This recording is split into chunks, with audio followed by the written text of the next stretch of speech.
Hello friends, audio मंत्रा पर आप सभी का स्वागत है। आज हम बात करने वाले हैं think less do more by Peter Hollins book के बारे में। कई बार हम किसी काम को शुरू ही नहीं कर पाते क्योंकि हमें लगता है कि हमें इसे परफेक्ट तरीके से करना चाहिए।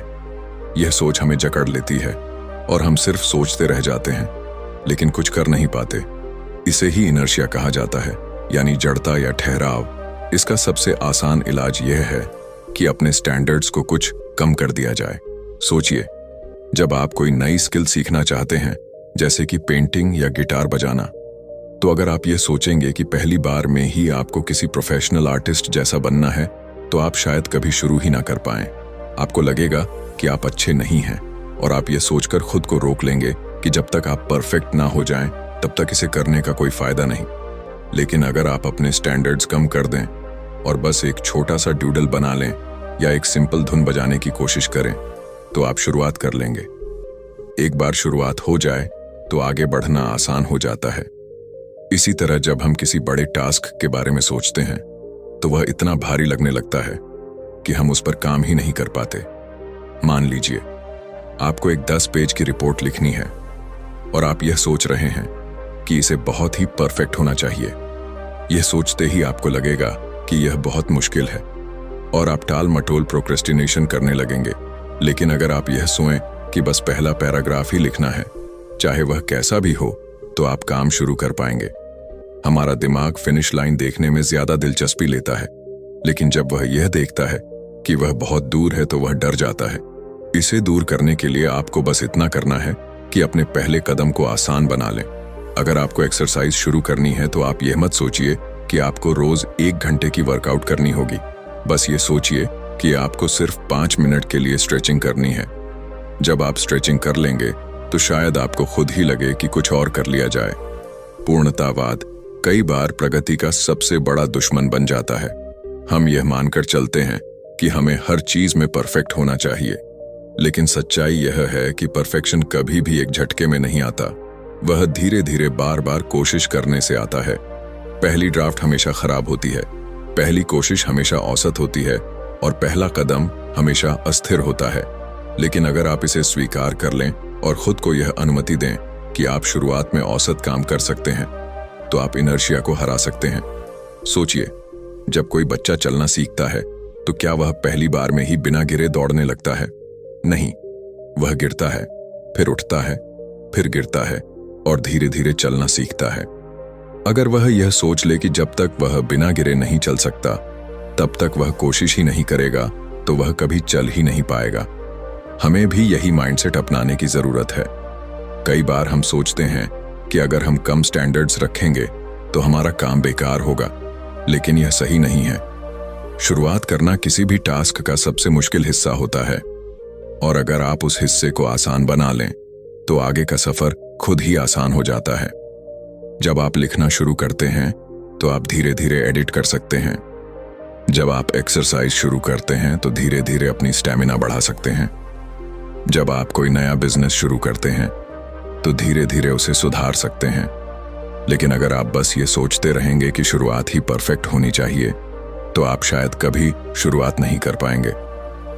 इसलिए अगली बार जब भी आपको लगे कि आप किसी काम को करने के लिए बहुत ज्यादा प्रेशर महसूस कर रहे हैं, तो बस अपने स्टैंडर्ड्स कुछ कम कर दीजिए।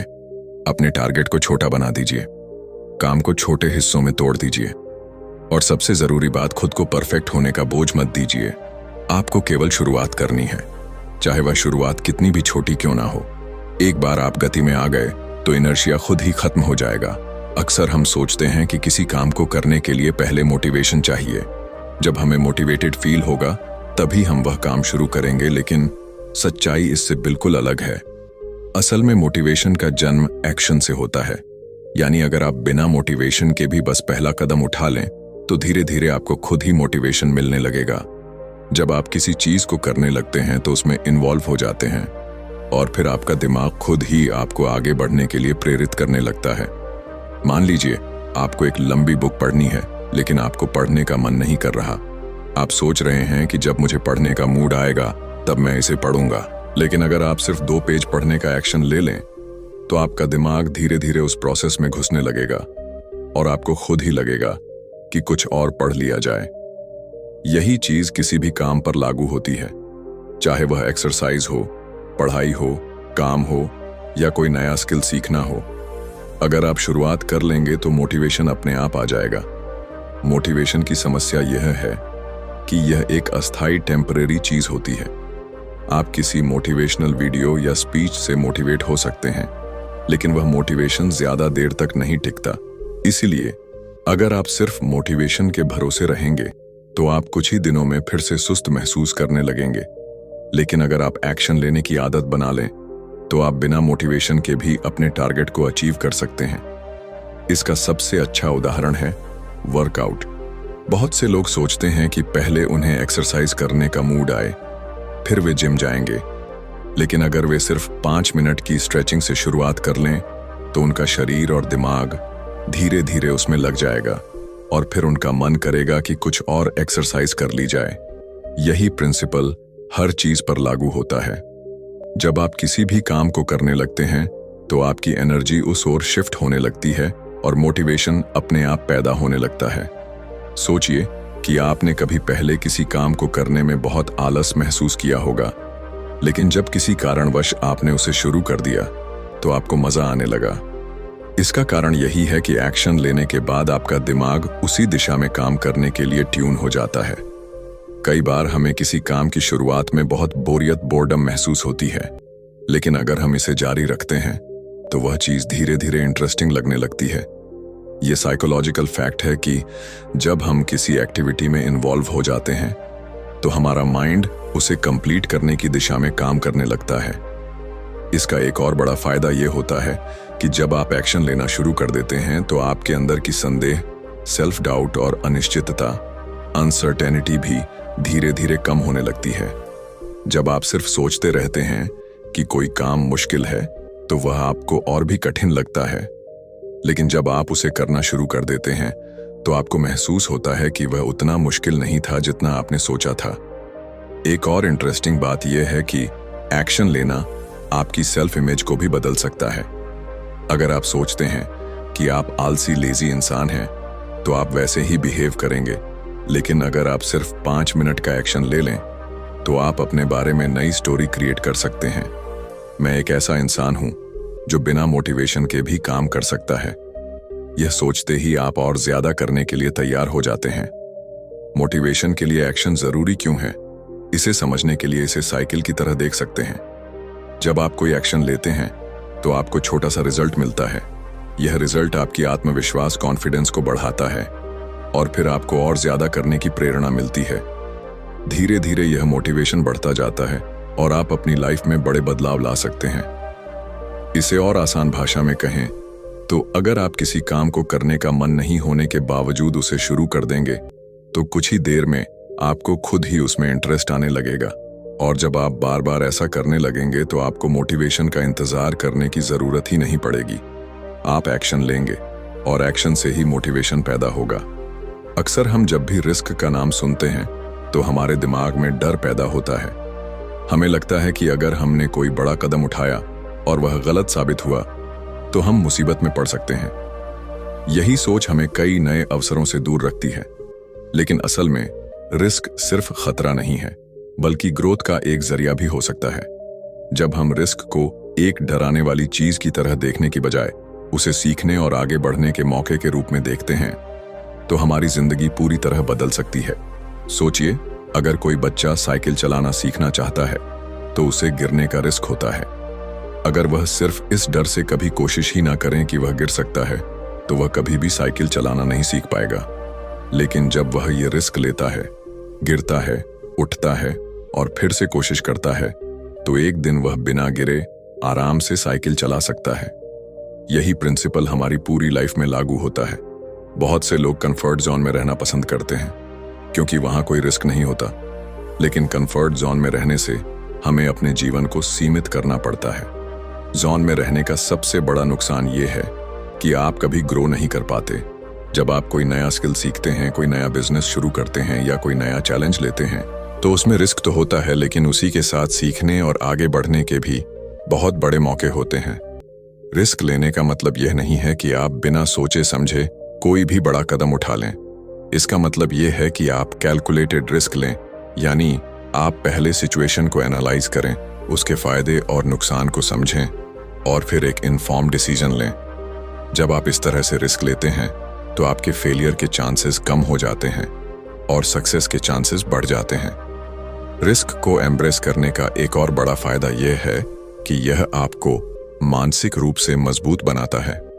जब आप बार बार छोटे छोटे जोखिम लेते हैं और उनसे सीखते हैं तो आपके अंदर किसी भी चुनौती का सामना करने की क्षमता बढ़ जाती है, सामना करने का कॉन्फिडेंस आ जाता है। धीरे धीरे आपका दिमाग फेलियर को एक सीखने का प्रोसेस मानने लगता है ना कि कोई ऐसी चीज जिससे डरना चाहिए। अगर आप अपनी प्रोफेशनल लाइफ में देखें तो जितने भी बड़े एंटरप्रेन्योर्स या लीडर्स हैं, उन्होंने कभी ना कभी कोई बड़ा रिस्क लिया है। अगर वे रिस्क लेने से डरते तो शायद वे आज उस मुकाम तक नहीं पहुंच पाते। स्टीव जॉब्स ने रिस्क लिया और एप्पल को बनाया। एलॉन मस्क ने रिस्क लिया और टेस्ला और स्पेसएक्स जैसी कंपनीज खड़ी की। हर बड़ी सफलता के पीछे कुछ ना कुछ रिस्क जरूर होता है। इसी तरह हमारी पर्सनल लाइफ में भी अगर हम हमेशा सेफ खेलने की कोशिश करेंगे तो हम कभी अपनी फुल पोटेंशियल तक नहीं पहुंच पाएंगे। अगर कोई इंसान किसी से अपने दिल की बात कहने से डरता है क्योंकि उसे रिजेक्शन का रिस्क है, तो वह कभी भी अपने फीलिंग्स को एक्सप्रेस नहीं कर पाएगा। लेकिन अगर वह रिस्क लेता है तो या तो उसे सक्सेस मिलेगी या फिर वह रिजेक्शन से कुछ नया सीखकर आगे बढ़ेगा। रिस्क लेने का मतलब यह भी नहीं है कि आप हमेशा जीतेंगे। कई बार आप फेल भी होंगे, लेकिन यही फेलियर्स आपको सिखाएंगे कि अगली बार चीजों को और बेहतर कैसे किया जाए। दुनिया में जितने भी सक्सेसफुल लोग हैं वे कई बार फेल हो चुके हैं, लेकिन उन्होंने हर फेलियर से सीखा और अगली बार और बेहतर किया। अगर आप रिस्क से डरते हैं तो सबसे पहले अपनी सोच को बदलें। इसे एक थ्रेट की तरह ना देखें, बल्कि इसे एक अपॉर्चुनिटी मानें। जब भी आपको कोई नया मौका मिले तो सिर्फ यह मत सोचें कि इसमें क्या क्या गलत हो सकता है, बल्कि यह भी सोचें कि अगर यह सही हो गया तो आपको कितना फायदा होगा। यह सोचने की आदत आपको प्रोएक्टिव बनाएगी और आप अपनी लाइफ में ज्यादा अपॉर्चुनिटीज को गैप कर पाएंगे। रिस्क लेने का एक और फायदा यह है कि यह आपकी क्रिएटिविटी और प्रॉब्लम सॉल्विंग स्किल्स को इम्प्रूव करता है। जब आप किसी नए चैलेंज को एक्सेप्ट करते हैं तो आपको अपने कंफर्ट जोन से बाहर निकलना होता है और नए सॉल्यूशंस ढूंढने पड़ते हैं। इससे आपकी सोचने की क्षमता बढ़ती है और आप और भी ज्यादा कॉन्फिडेंट महसूस करने लगते हैं। इसलिए अगली बार जब भी आपके सामने कोई ऐसा मौका आए जिसमें रिस्क हो, तो सिर्फ डर की वजह से उसे रिजेक्ट मत करें। सोच समझ कर एनालाइज करें और अगर आपको लगे कि यह रिस्क वर्थ टेकिंग है तो इसे जरूर लें। हो सकता है कि यह आपका सबसे अच्छा डिसीजन साबित हो और आपकी लाइफ पूरी तरह बदल जाए। अक्सर जब हम अपने दिन को प्लान करते हैं तो हम एक टू डू लिस्ट बनाते हैं। इसमें हम वे सारे काम लिखते हैं जो हमें पूरे करने होते हैं, लेकिन कई बार हम देखते हैं कि हमारा दिन खत्म हो जाता है और हमारी लिस्ट के बहुत सारे टास्क अधूरे रह जाते हैं। इसका एक बड़ा कारण यह है कि हम उन चीजों पर ध्यान नहीं देते जो हमारा ध्यान भटकाती हैं, जो हमें फोकस्ड नहीं रहने देती। इसी वजह से हमें सिर्फ टू डू लिस्ट नहीं बल्कि एक डोंट डू लिस्ट भी बनानी चाहिए। यह एक ऐसी लिस्ट होती है जिसमें वे सारी चीजें होती हैं जो हमें अवॉइड करनी चाहिए ताकि हमारा ध्यान सही जगह पर रहे और हम प्रोडक्टिव रह सकें। सोचिए, अगर आप सुबह उठते ही फोन पर सोशल मीडिया स्क्रॉल करने लगते हैं तो आपका बहुत सारा समय बेकार चला जाता है। आप सोचते हैं कि बस 5 मिनट देखेंगे, लेकिन जब दोबारा घड़ी देखते हैं तो 30 से 40 मिनट निकल चुके होते हैं। इसी तरह अगर आप दिन भर में बार बार ईमेल चेक करते रहते हैं या हर छोटी चीज पर तुरंत रिएक्ट करने लगते हैं तो आपकी एनर्जी गलत जगह खर्च होती है। डोंट डू लिस्ट इसी तरह की चीजों को आइडेंटिफाई करने में मदद करती है ताकि आप उन आदतों से बच सकें जो आपके समय और प्रोडक्टिविटी को बर्बाद करती हैं। इस लिस्ट को बनाने के लिए सबसे पहले आपको यह देखना होगा कि दिन भर में कौन कौन सी एक्टिविटीज आपका ध्यान भटकाती हैं। क्या आप हर छोटी ब्रेक में अपना फोन चेक करते हैं? क्या आप अनावश्यक बैठकों में बहुत ज्यादा समय बर्बाद करते हैं? क्या आप बिना किसी प्लान के सोशल मीडिया पर बहुत ज्यादा वक्त बिताते हैं? इन सब चीजों को नोट करें और इन्हें अपनी डोंट डू लिस्ट में डाल दें। इससे आपको यह साफ साफ समझ में आ जाएगा कि आपको किन चीजों से बचना है। डोंट डू लिस्ट का सबसे बड़ा फायदा यह है कि यह आपको डिसिप्लिन सिखाती है। जब आपके पास यह स्पष्ट होता है कि आपको क्या नहीं करना है, तो आप अपने इंपॉर्टेंट कामों पर ज्यादा ध्यान दे सकते हैं। मान लीजिए कि आपकी लिस्ट में लिखा है कि मैं सुबह 10 बजे से पहले सोशल मीडिया इस्तेमाल नहीं करूंगा, तो जब भी आपका मन करेगा कि फोन उठाकर इंस्टाग्राम या ट्विटर देख लें, आपकी लिस्ट आपको याद दिलाएगी कि यह आपकी प्रायोरिटी में नहीं है। धीरे धीरे यह एक हैबिट बन जाएगी और आपकी प्रोडक्टिविटी बढ़ने लगेगी। बहुत से लोग सोचते हैं कि बस ज्यादा मेहनत करने से सफलता मिलती है, लेकिन असल में स्मार्ट तरीके से काम करना ज्यादा जरूरी है। अगर आप सिर्फ व्यस्त बिजी रहने की बजाय अपने समय का सही इस्तेमाल करें, तो आप कम समय में ज्यादा कर सकते हैं। डोंट डू लिस्ट आपको यह समझने में मदद करती है कि कौन से काम सिर्फ आपका समय बर्बाद कर रहे हैं और उनसे बचकर आप अपनी एनर्जी सही दिशा में लगा सकते हैं। इसे और बेहतर बनाने के लिए आप अपनी लिस्ट को समय समय पर अपडेट कर सकते हैं। हो सकता है कि शुरू में आपको लगे कि सिर्फ सोशल मीडिया आपका ध्यान भटकाता है, लेकिन कुछ हफ्तों बाद आपको महसूस हो कि बार बार अनावश्यक मीटिंग्स भी आपका बहुत समय ले रही हैं। ऐसे में आपको अपनी डोंट डू लिस्ट में यह भी जोड़ना होगा कि मैं बेकार की मीटिंग्स में शामिल नहीं होऊंगा। इसी तरह आप अपने अनुभव के आधार पर अपनी लिस्ट को रिफाइन करते रहें। एक और महत्वपूर्ण चीज यह है कि डोंट डू लिस्ट केवल डिस्ट्रैक्ट से बचने के लिए नहीं होती, बल्कि यह आपको इमोशनल और मेंटल क्लैरिटी भी देती है। कई बार हम ऐसे डिसीजंस लेते हैं जो हमारे लिए सही नहीं होते, सिर्फ इसलिए क्योंकि हमें आदत होती है कि हम ना नहीं कह पाते। अगर आपकी लिस्ट में यह लिखा हो कि मैं ऐसे कामों के लिए हाँ नहीं कहूंगा जो मेरे गोल्स से मेल नहीं खाते, तो यह आपको अननेसेसरी कमिटमेंट्स से बचाने में मदद कर सकता है। अगर आप किसी एंटरप्रेन्योर, राइटर या किसी भी क्रिएटिव फील्ड में हैं, तो यह लिस्ट और भी ज्यादा महत्वपूर्ण हो जाती है, क्योंकि आपके लिए सबसे जरूरी चीज है डीप वर्क, यानी वह समय जब आप पूरी तरह से फोकस होकर अपना सबसे अच्छा काम कर सकें। लेकिन अगर आपका ध्यान बार छोटे छोटे डिस्ट्रैक्ट से भटकता रहेगा, तो आप कभी भी अपनी फुल पोटेंशियल तक नहीं पहुंच पाएंगे। डोंट डू लिस्ट आपको यह क्लैरिटी देती है कि कौन से काम आपको अवॉइड करने हैं, ताकि आप अपने सबसे जरूरी टास्क पर पूरा ध्यान लगा सकें। यह लिस्ट केवल प्रोफेशनल लाइफ के लिए नहीं, बल्कि पर्सनल लाइफ में भी बहुत काम आ सकती है। मान लीजिए कि आप अपनी हेल्थ को सुधारना चाहते हैं। अगर आपकी डोंट डू लिस्ट में यह लिखा हो कि मैं रात 11 बजे के बाद जंक फूड नहीं खाऊंगा, तो यह आपको सही चॉइसेस बनाने में मदद करेगा। अगर आप अपनी मेंटल हेल्थ पर ध्यान देना चाहते हैं, तो आप लिस्ट में यह जोड़ सकते हैं कि मैं ऐसे लोगों के साथ समय नहीं बिताऊंगा जो मेरी एनर्जी ड्रेन करते हैं। अंत में यह समझना जरूरी है कि जितना जरूरी क्या करना है यह तय करना है, उतना ही जरूरी यह तय करना भी है कि क्या नहीं करना है। हम सभी के पास 24 घंटे ही होते हैं, और अगर हम सही जगह अपनी एनर्जी लगाना सीख लें, तो हम अपनी लाइफ में बड़ा बदलाव ला सकते हैं। एक छोटी सी डोंट डू लिस्ट बनाना एक आसान लेकिन पावरफुल तरीका है अपने दिन को बेहतर और ज्यादा प्रोडक्टिव बनाने का। अगर आप इसे ईमानदारी से फॉलो करते हैं, तो आप देखेंगे कि कैसे आपकी एफिशिएंसी, फोकस और ओवरऑल हैप्पीनेस बढ़ने लगती है। हमारी जिंदगी में हर दिन कई सारे काम होते हैं, कुछ जरूरी होते हैं तो कुछ कम जरूरी, लेकिन अक्सर ऐसा होता है कि हम उन कामों में उलझे रहते हैं जो उतने महत्वपूर्ण नहीं होते, और जो असल में हमारे लिए सबसे ज्यादा मायने रखते हैं वे काम पीछे छूट जाते हैं। इसका कारण यह है कि हम अपनी प्राथमिकताओं, प्रायोरिटीज को सही तरीके से सेट नहीं कर पाते। यहीं पर बर्नर लिस्ट की जरूरत पड़ती है। यह एक ऐसा तरीका है जिससे आप अपने सबसे महत्वपूर्ण और कम महत्वपूर्ण कामों को अलग अलग रख सकते हैं, ताकि आपकी एनर्जी और अटेंशन सही दिशा में लगे।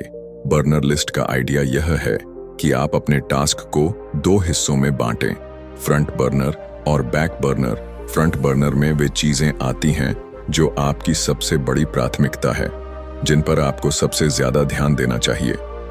यह वे टास्क होते हैं जो आपके बड़े गोल्स को हासिल करने में मदद करते हैं। दूसरी तरफ बैक बर्नर में वे चीजें आती हैं जो जरूरी तो हैं, लेकिन फिलहाल उन पर ज्यादा ध्यान देने की जरूरत नहीं है। यह वह काम हो सकते हैं जो आप बाद में कर सकते हैं या जो उतने क्रिटिकल नहीं है। सोचिए कि आप एक शेफ हैं और किचन में कई चीजें एक साथ बना रहे हैं। एक स्टोव पर कुछ पक रहा है जिसे लगातार चलाते रहना है ताकि वह ठीक से बने। यही आपका फ्रंट बर्नर है। वहीं कुछ चीजें धीमी आंच पर रखी हुई हैं जिन्हें समय आने पर देखा जा सकता है। यही आपका बैक बर्नर है। ठीक इसी तरह जब हम अपनी लाइफ को इस तरीके से ऑर्गेनाइज करते हैं तो हम अपनी एनर्जी को सही जगह फोकस कर सकते हैं। अगर आप किसी बड़े प्रोजेक्ट पर काम कर रहे हैं तो वह आपका फ्रंट बर्नर टास्क होगा। लेकिन अगर आप साथ ही साथ कोई नई स्किल सीखना चाहते हैं या किसी नए आइडिया पर काम करना चाहते हैं तो वह बैक बर्नर पर जा सकता है। इसका मतलब यह नहीं है कि बैक बर्नर के टास्क बेकार हैं, बल्कि इसका मतलब सिर्फ इतना है कि उन्हें अभी उतनी प्रायोरिटी नहीं मिलनी चाहिए। इससे आपका ध्यान भटकता नहीं है और आप सबसे जरूरी चीजों पर फोकस कर पाते हैं। बर्नर लिस्ट को अपनाने का सबसे बड़ा फायदा यह है कि यह डिसीजन मेकिंग को आसान बना देती है। जब भी कोई नया टास्क सामने आता है तो आप तुरंत तय कर सकते हैं कि वह किस बर्नर पर जाना चाहिए। इससे आपका दिमाग क्लटर फ्री रहता है और आप जरूरी चीजों को मिस नहीं करते। इसका दूसरा फायदा यह है कि यह आपको मल्टीटास्किंग से बचाता है।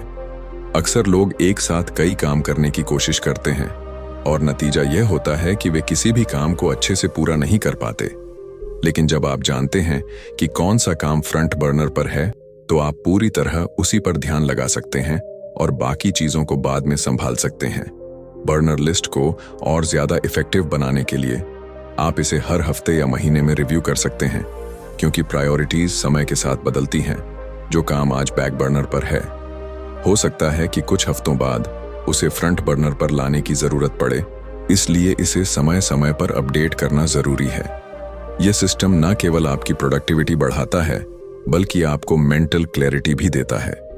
जब आपका दिमाग बार बार यह सोचने में उलझा नहीं रहता कि अभी क्या करना चाहिए, असिस्टेंट चाहते हैं, तो आप इसे अपनी डेली लाइफ में छोटे छोटे डिसीजंस के लिए भी यूज कर सकते हैं। जैसे कि अगर आप फिटनेस पर ध्यान देना चाहते हैं तो उसे फ्रंट बर्नर पर रखें। वहीं अगर आप किसी नई किताब को पढ़ना चाहते हैं लेकिन अभी वक्त नहीं मिल रहा तो उसे बैक बर्नर पर रख सकते हैं। प्रोफेशनल लाइफ में भी यह तरीका बहुत काम आता है। मान लीजिए आप एक एंटरप्रेन्योर हैं और आपके पास कई आइडियाज हैं, लेकिन सब पर एक साथ काम करना संभव नहीं है। तब आप बर्नर लिस्ट बनाकर यह तय कर सकते हैं कि कौन सा आइडिया सबसे जरूरी है और किसे बाद में एक्सप्लोर किया जा सकता है। बर्नर लिस्ट का असली जादू इस बात में है कि यह आपको डिसिप्लिन सिखाती है। यह आपको यह समझने में मदद करती है कि हर टास्क एक जैसा जरूरी नहीं होता, और अगर आप हर चीज पर एक साथ ध्यान देंगे तो कुछ भी अच्छे से पूरा नहीं हो पाएगा। जब आप यह समझ जाते हैं कि किन चीजों को प्राथमिकता देनी है और किन्हें फिलहाल साइड में रखना है, तो आपकी प्रोडक्टिविटी और सक्सेस दोनों बढ़ने लगती हैं। इसलिए अगर आप अपने दिन को बेहतर तरीके से मैनेज करना चाहते हैं और सही चीजों पर अपनी एनर्जी लगाना चाहते हैं तो बर्नर लिस्ट को अपनी लाइफ में शामिल करें। यह एक आसान लेकिन पावरफुल तरीका है जो आपको क्लैरिटी देगा और आपके सबसे जरूरी गोल्स को पूरा करने में मदद करेगा। हमारी जिंदगी में हर दिन बहुत सारे डिसीजंस लेने पड़ते हैं। बार हम बहुत छोटे छोटे डिसीजंस पर भी इतना ज्यादा सोचने लगते हैं कि हमारा दिमाग थक जाता है और बड़े डिसीजंस लेने की एनर्जी ही नहीं बचती। इसे ओवर एनालिसिस कहा जाता है और यह हमारी प्रोडक्टिविटी और कॉन्फिडेंस दोनों को कम कर देता है। इसका सबसे अच्छा समाधान है सुपर स्ट्रक्चर्ड डिसीजन मॉडल अपनाना। यह एक स्ट्रक्चर्ड तरीका है जिससे आप जल्दी और सही डिसीजंस ले सकते हैं बिना जरूरत से ज्यादा सोच विचार में फंसे। सोचिए कि अगर हर बार आपको यह सोचना पड़े कि आपको सुबह क्या पहनना है, क्या नाश्ता करना है या किस ईमेल का जवाब पहले देना है, तो आपका दिमाग इन छोटे छोटे डिसीजंस में ही उलझ जाएगा। यही कारण है कि कई सक्सेसफुल लोग अपने रोजमर्रा के डिसीजंस को सिंपलीफाई कर देते हैं। उदाहरण के लिए स्टीव जॉब्स और मार्क जुकरबर्ग हमेशा एक जैसा कपड़ा पहनते थे ताकि उन्हें हर दिन इस बारे में डिसीजन न लेना पड़े। इसी तरह अगर आप एक स्ट्रक्चर्ड डिसीजन मेकिंग फ्रेमवर्क अपना लें तो आपका दिमाग ज्यादा जरूरी चीजों पर फोकस कर पाएगा। सुपर स्ट्रक्चर्ड डिसीजन मॉडल का मतलब है कि आपके पास एक प्रीडिफाइंड सिस्टम हो जो आपको यह तय करने में मदद करे कि कौन सा डिसीजन कैसे लेना है। इससे आप सोचने में कम समय लगाएंगे और आपकी चॉइसेस आपके गोल्स के साथ अलाइन रहेंगी। यह मॉडल खास तौर पर उन लोगों के लिए बहुत फायदेमंद है जो अक्सर डिसीजन पैरालिसिस का शिकार हो जाते हैं, यानी जब बहुत सारे ऑप्शंस होते हैं और हम यह तय ही नहीं कर पाते कि कौन सा सही है। इस मॉडल को अपनाने का पहला स्टेप यह है कि आपको यह तय करना होगा कि आप किन तरह के डिसीजंस को ऑटोमेट कर सकते हैं।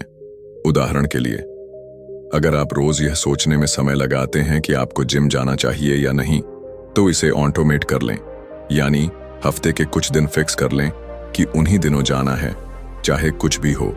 इससे हर दिन इस डिसीजन को लेने की जरूरत ही नहीं पड़ेगी। दूसरा स्टेप है डिसीजन मेकिंग क्राइटेरिया सेट करना, यानी जब भी आपको कोई बड़ा डिसीजन लेना हो तो आपके पास कुछ प्रीडिफाइंड क्वेश्चंस होने चाहिए जो आपको सही चॉइस चुनने में मदद करें। जैसे कि क्या यह डिसीजन मेरे लॉन्ग टर्म गोल्स से मेल खाता है? जरेनिया, क्या इससे मेरा समय और एनर्जी सही दिशा में लगेगा? जरेनिया, अगर मैं ये डिसीजन गलत लेता हूं तो उसका सबसे बुरा असर क्या हो सकता है? जब आपके पास ये प्रीडिफाइंड फिल्टर्स होंगे तो आप बिना ज्यादा सोचे समझे सही डिसीजन ले पाएंगे। तीसरा स्टेप है पास्ट डिसीजन से सीखना। अगर आपने पहले कोई गलत डिसीजन लिया था तो उस पर एनालाइज करें कि गलती कहाँ हुई थी और अगली बार उस गलती को अवॉइड करने के लिए क्या किया जा सकता है।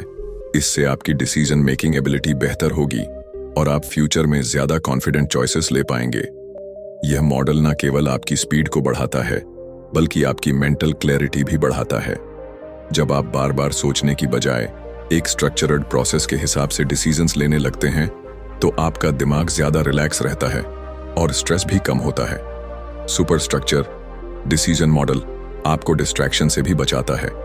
जब आपके पास एक सिस्टम होता है तो आप हर छोटी चीज पर ज्यादा ध्यान नहीं देते और केवल उन्हीं चीजों पर फोकस करते हैं जो आपके लिए सबसे ज्यादा मायने रखती हैं। इससे आप ज्यादा प्रोडक्टिव और एफिशिएंट बन जाते हैं। अगर आप अपनी प्रोफेशनल लाइफ में इस मॉडल को अपनाना चाहते हैं तो आप अपने काम के डिसीजंस को कैटेगरीज में बांट सकते हैं, जैसे कि urgent task, important but non urgent task और कंप्लीटली अवॉइडेबल टास्क। इससे आपको तुरंत यह समझ में आ जाएगा कि किस चीज को प्रायोरिटी देनी है और किसे छोड़ देना है।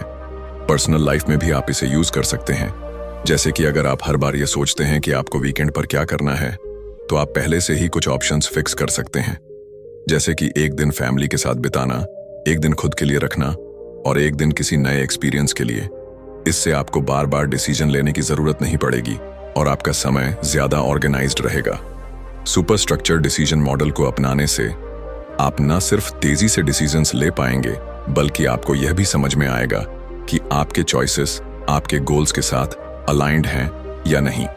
यह एक पावरफुल तरीका है जो आपको ओवरथिंकिंग से बचाकर स्मार्ट और कॉन्फिडेंट डिसीजन मेकर बनाता है। हम सबकी बॉडी एक खास तरह की रिदमम के हिसाब से काम करती है जिसे अल्ट्राडायन रिदमम्स कहा जाता है। यह वही नेचुरल साइकिल है जो हमारी एनर्जी लेवल्स को पूरे दिन में ऊपर नीचे करती रहती है।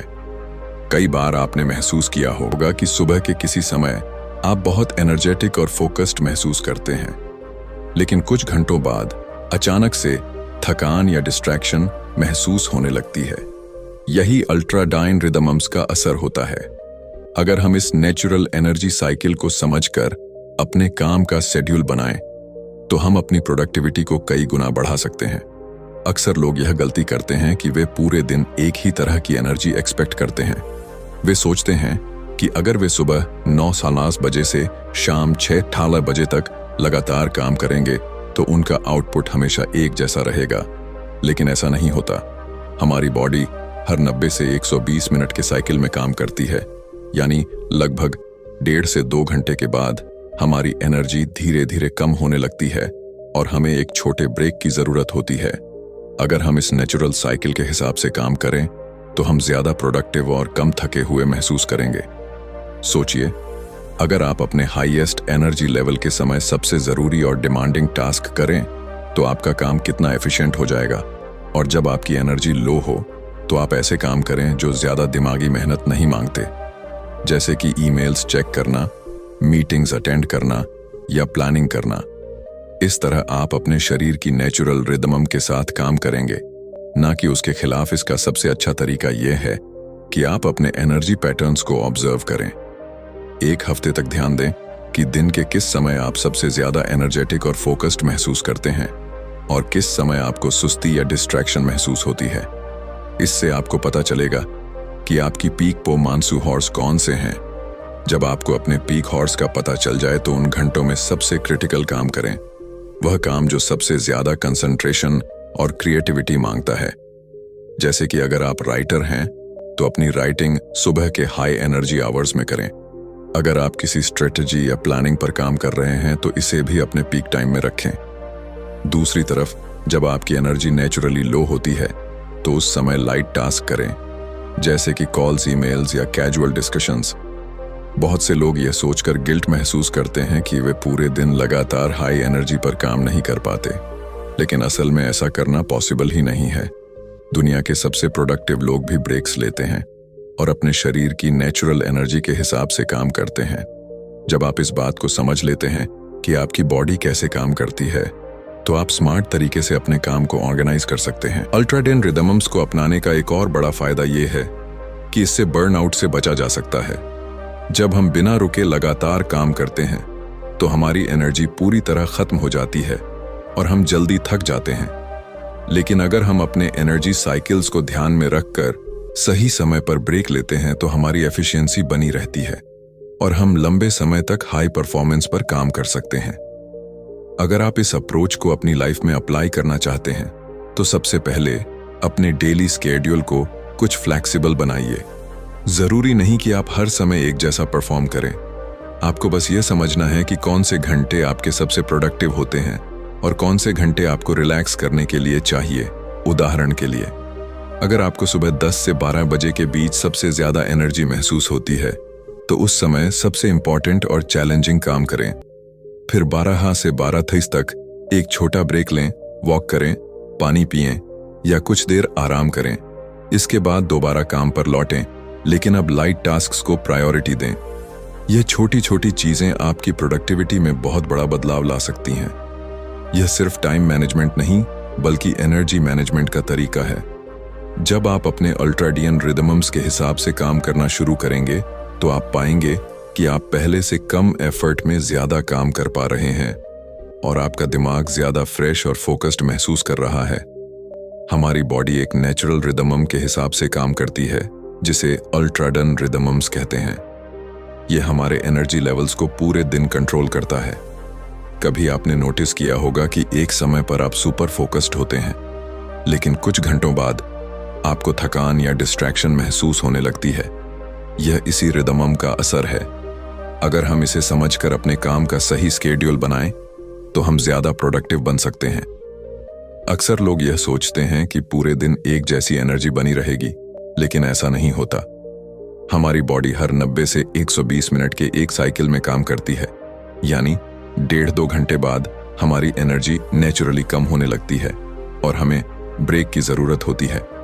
अगर हम इस नेचुरल साइकिल के हिसाब से काम करें तो हम कम एफर्ट में ज्यादा काम कर सकते हैं। इसका सबसे अच्छा तरीका है कि आप अपने एनर्जी पैटर्न्स को ऑब्जर्व करें।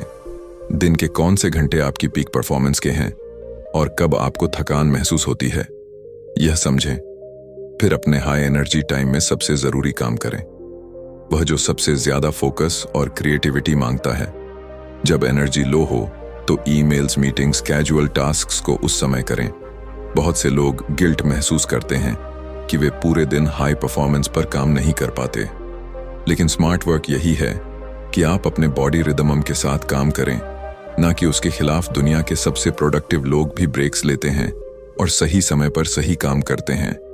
इसका एक बड़ा फायदा यह भी है कि आप बर्नआउट से बचते हैं। अगर आप बिना रुके लंबे समय तक काम करेंगे तो आपकी एनर्जी जल्दी खत्म हो जाएगी, लेकिन अगर आप अल्ट्राडायन साइकिल्स को फॉलो करके सही समय पर ब्रेक लेंगे तो आप एफिशिएंट बने रहेंगे। अगर आप इस अप्रोच को अपनी लाइफ में अप्लाई करना चाहते हैं तो रिजिड टाइम टेबल छोड़ें और अपने नेचुरल रिदम्स को समझें। जब आप हाई एनर्जी मोड में हो तो चैलेंजिंग टास्क करें और जब एनर्जी लो हो तो लाइट टास्क करें। 30 मिनट के छोटे ब्रेक लेने से भी फोकस और एफिशिएंसी बनी रहती है। ये टाइम मैनेजमेंट नहीं, एनर्जी मैनेजमेंट है। जब आप अपने अल्ट्राडायन रिदम्स के हिसाब से काम करना शुरू करेंगे तो आप पाएंगे कि पहले से कम एफर्ट में ज्यादा काम हो रहा है और आपका माइंड ज्यादा फ्रेश और फोकस्ड महसूस कर रहा है। तो फ्रेंड्स, ये थी हमारी आज की बुक समरी। आपको कैसी लगी कमेंट करके जरूर बताएं।